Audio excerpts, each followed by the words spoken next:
அனைவருக்கும் வணக்கம். என் பேர் ஜி ஸ்ரீராம். தொடர்வண்டி பாதையில் இரு புறங்களிலும் காற்றாலை வைத்து மின்சாரம் உற்பத்தி செய்தல் என்ற தலைப்பில் நான் இந்த ப்ராஜெக்ட் செய்துள்ளேன்.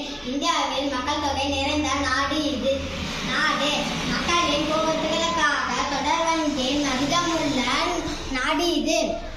தொடர்வண்டி மிக வேகமாக செல்லும் பொழுது அதன் பக்கவாட்டில் காற்றாலை வைத்து மின்சார உற்பத்தி செய்யலாம் என்ற சிந்தனை விக்சித் பாரத்தின் முன்னேற்றங்களுக்காக அளிக்க விரும்புகிறேன். ஓலா கம்பெனிகளில் பேட்டரி வண்டிகள் அதிகமாக தயாரிக்கிறார்கள்.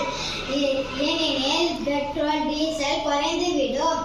இந்த காற்றலை ஒரு முறை வைத்தால் பல ஆண்டு மின்சாரத்தை கிடைத்துக் கொண்டே இருக்கும். இந்த காற்றாலை வைத்து தொடர்வண்டியில் உள்ள ஃபேன் லைட் சார்ஜர் போட்டுக்கொள்ளலாம். உள்ளூர் தேவைகளுக்கு பயன்படுத்தலாம். சீனா மக்கள்கள் நடக்கும்போது மின்சாரம் உற்பத்தி செய்கிறார்கள். நாமும் அதே போல் தொடர்வண்டியை பயன்படுத்தி மின்சாரம் தயாரிக்கிறது.